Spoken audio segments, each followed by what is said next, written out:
Welcome back to part 3 of Module 6, Lesson 4, Solve two-step equations involving all that gobbledygook down there. So, as promised, we come back to look at another problem very similar to the others, but this time they're giving us a decimal. Not a big deal. You know how to do this stuff. They're going to start off by writing the problem, of course. You always write the problem as the very first step you're going to do. And from there, they've got a decision to make. Are they going to be using the distributive property approach, or are they going to be using the division property of equality approach? You can see they chose to use the division property of equality approach. And when they did, these twos here divided each other out. Point twos here divide each other out, leaving C minus 3. And over here, negative 10 divided by 0.2, well, that is going to become a negative 50, I do believe. And Sharu just jumped up. Next, they undid addition and subtraction by subtracting 3 on both sides. That just left C over here. I'm sorry, by adding 3 on both sides. And then on the right-hand side, signs are different. So we're going to find the difference, which is going to be 47. Sign in front of your larger number goes in front of your answer. Get off the keyboard, Sharu, and check your answer, and the answer checks. It really is that simple to do these problems. There's nothing to do on them. Works just like the others that you have done before. And now it's going to be your turn to work a problem. Go ahead and pause the video and do this one on your own. Go. Once again, we got a decision. Are we going to use the division property of an equality, or are we going to use the distributive property? I'm thinking the division property of an equality is going to work pretty well here, so I'm going to try that first. But before I even jump in there, I'm going to come off to the side and I'm going to do a little bit of grunt work, because I want to know right off the bat, does 12 divide by the 7,500? So I'm going to take my 12 here, I'm going to divide it by 0.75. I'm going to go bounce, bounce. I'm going to go bounce, bounce. Annex in my zeros. 75 goes into 120. Well, that's going to become 1 times, which is 75. Subtract that out. We're going to do some borrowing here. 10 minus 5 is 5. 11 minus 7 is going to be 4. Leaves me 45 left over.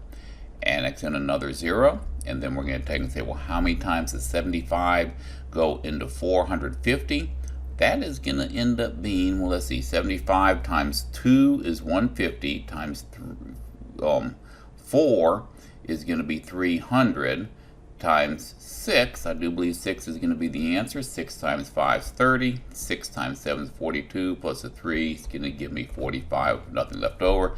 So the answer there will be 16. That means that it does divide nicely, so I'm going to use the division property of an equality here. I'm going to divide both sides by the negative 0.75. When I do that, the negatives divide each other out. The 0.75s become 1, leaving me 1 times 6 plus d, which is 6 plus d. On the right-hand side, the 16 divided by 0.75, I discover, excuse me, 12 divided by 0.75, I discover 16. Positive divided by negative, that's going to become a negative. Next, I'm going to undo addition and subtraction, and you can see right here I've got that good old invisible plus sign in front of my 6, so it's going to be a plus 6 plus d.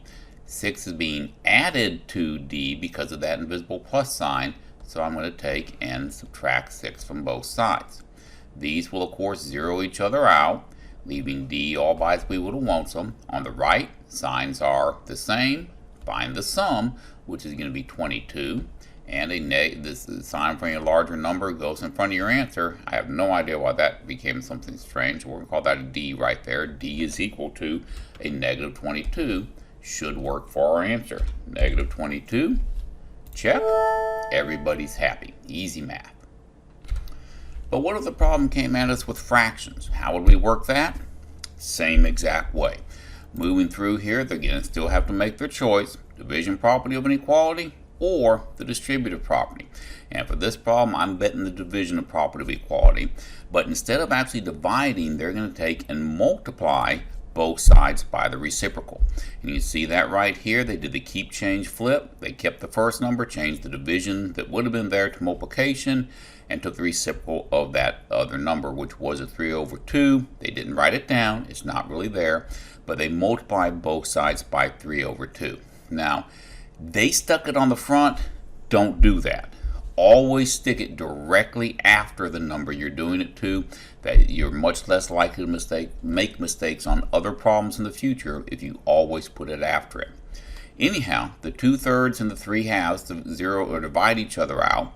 On the right hand side, they took and made the 10 an improper fraction. Next thing they're going to do is they're going to simplify. 2 went into 2 once, 2 went into 10 5 times. 3 times 5 was 15, 1 times 1 was 1, and that 15 over 1 is where they got the 15 from. From there, it's simple. Subtract with 6 on both sides. Subtract a 6 and a 6, and check that. And then that means that in the end, n is going to equal to 15 minus 6, can be a positive 9. So your final answer, n is equal to positive 9. That is showing your work. Easy math.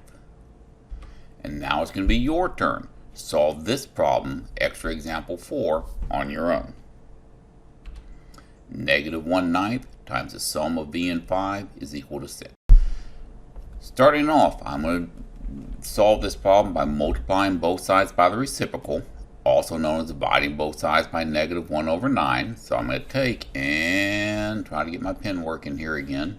A negative 1 over 9 times the reciprocal, which is going to be a negative 9 over 1, times v plus 5 equals 6 times that negative 9 over 1, which I'm just going to leave as negative 9 here. No sense in making it an improper fraction when you're multiplying by a whole number.